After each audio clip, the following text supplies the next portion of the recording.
Your dog trusts you completely, unconditionally, every single day. And with that trust comes a simple expectation. When I need you, you'll be there. But research into canine communication has uncovered something genuinely uncomfortable. The vast majority of a dog's subtle calls for help go entirely missed by their owners. Not from ill intent, but simply because they're overlooked. And over time, the dog stops asking. By the end of this video, the moments your dog goes quiet will never feel the same way again. Let's start with something that most owners find hard to believe the first time they hear it. Your dog has a communication system that is far more sophisticated, far more nuanced, and far more deliberate than most people ever give them credit for. It isn't built from words. It isn't built from the obvious signals, the bark, the whine, the tail wag, that owners quickly learn to recognize. It's built from something quieter, something that requires you to slow down and pay a different kind of attention. And the problem is that modern life almost never slows down, so the quieter signals go unread. Day after day, interaction after interaction, your dog sends something out and nothing comes back.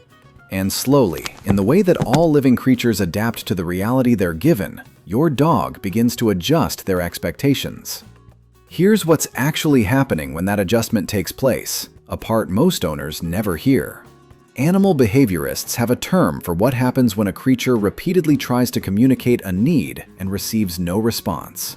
It's called learned helplessness, a state first documented by psychologist Martin Seligman in the 1960s and subsequently studied extensively in dogs. The original research, as uncomfortable as it is to revisit, demonstrated that when dogs were placed in situations where their signals and responses had no effect on their environment, they eventually stopped trying to influence their environment at all. Even when the situation changed and their actions could have made a difference, they didn't act. They had learned at a neurological level that trying didn't work, so they stopped.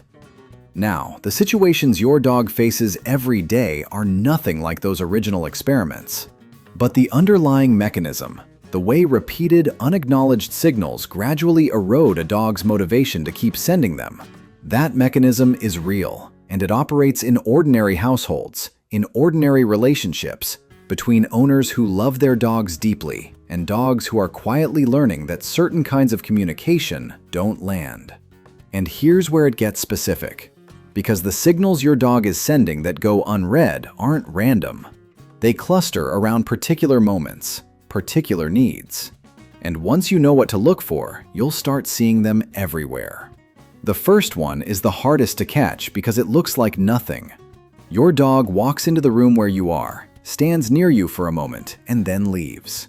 No barking, no pawing at you, no dramatic display. Just a presence that arrives and then withdraws. Most owners don't even register it happened. But animal behaviorists who study canine social initiation describe this as one of the primary ways dogs check in.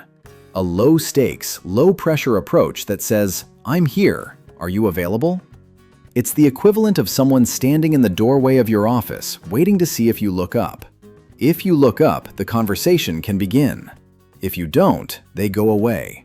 Your dog does this, probably multiple times a day, and in most households, it goes almost entirely unacknowledged because there's nothing loud enough or insistent enough to pull attention away from whatever else is happening. What your dog needed in that moment wasn't necessarily something complicated. Sometimes it's connection.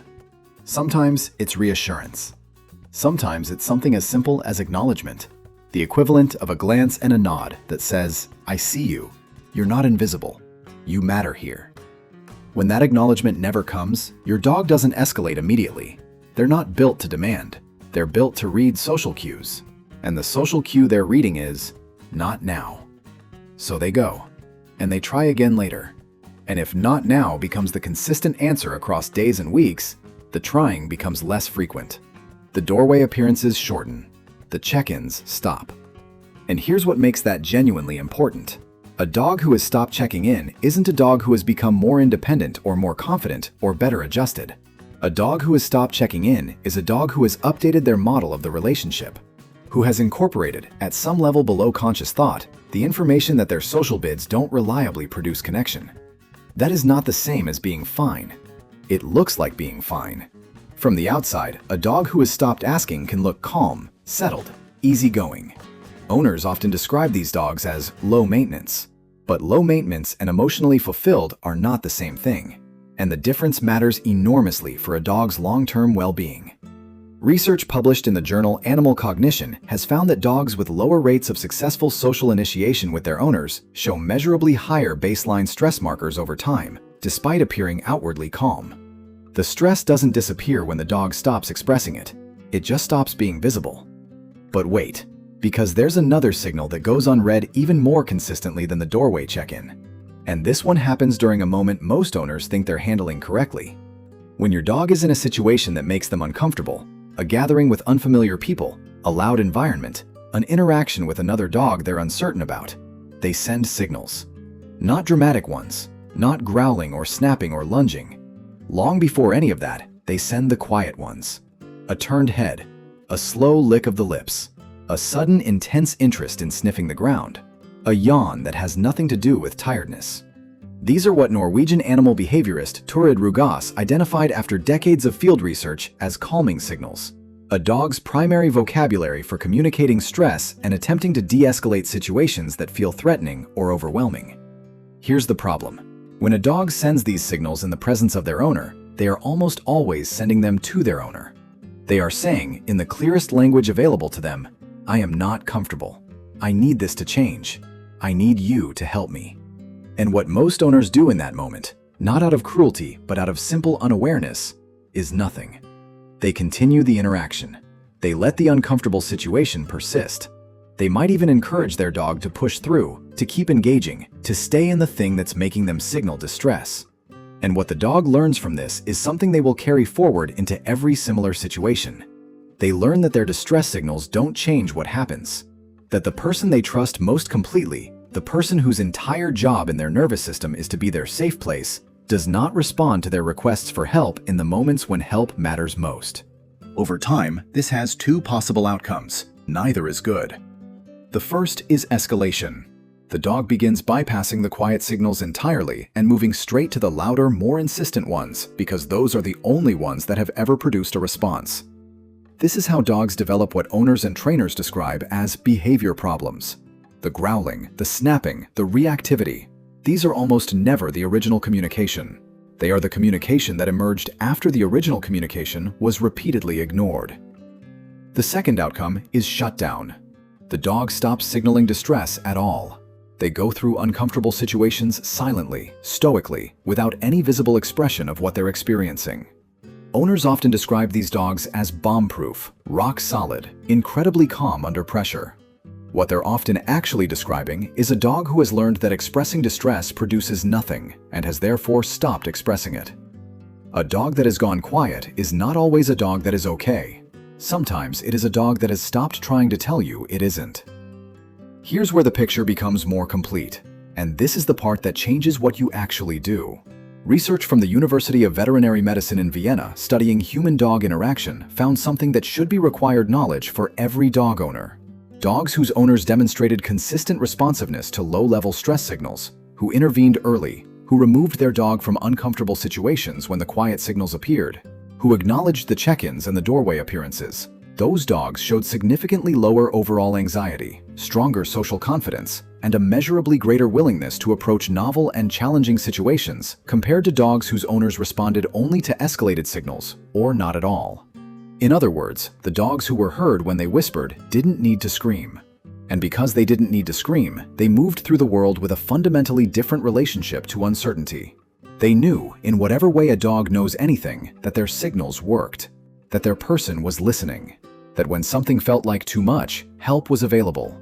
That trust, not the abstract kind, but the operational, proven, daily demonstrated kind, is what makes a dog genuinely confident. Not training, not exposure, not socialization checklists. The lived experience of being consistently heard by the one person they have chosen to trust completely. And that brings us to the thing I want you to take from this, because this isn't about guilt. Every owner who has ever missed a check-in, every owner who has ever kept their dog in an uncomfortable situation without reading the quiet signals, every owner who has ever looked back and wondered whether their dog was fine or just silent. They were doing what people do when they don't have the information. They were doing their best. This video is the information. Starting today, you can do one thing differently. When your dog comes into the room and stands near you, look up. Just for a moment. Make eye contact. Say their name. Let them know the check-in was received. You don't have to stop what you're doing entirely. You just have to acknowledge that they were there. That is all they were asking for. And when your dog is in a situation that's producing the quiet signals, the lip lick, the turned head, the ground sniff in a context that makes no sense, trust what you're seeing. Advocate for them. Remove them from the situation, or change it, or simply move your body between them and whatever is causing the stress. You don't need to understand every nuance of their communication to respond to it. You just need to notice it and take it seriously. Because here is the truth that underlies everything in this video. Your dog is not asking for much. They are not asking for perfection, or constant availability, or the kind of attunement that requires years of study. They are asking for the thing that every creature who has ever trusted another creature has asked for. They are asking to be heard when they speak, to have their signals matter, to know that the person they've organized their entire world around is actually paying attention. They've been asking since the day they came home with you.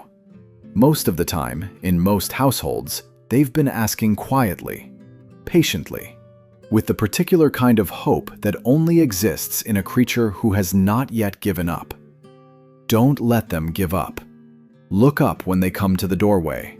Read the quiet signals before they have to get loud. Hear them when they whisper, so they never have to learn to scream. That is what being their person actually means. And your dog has been waiting every single day for you to know it. Subscribe to Unspoken Canine and leave a comment below. Has your dog ever gone quiet in a way that, looking back, might have meant something you missed? Because you're not alone, and recognizing it is exactly where it starts.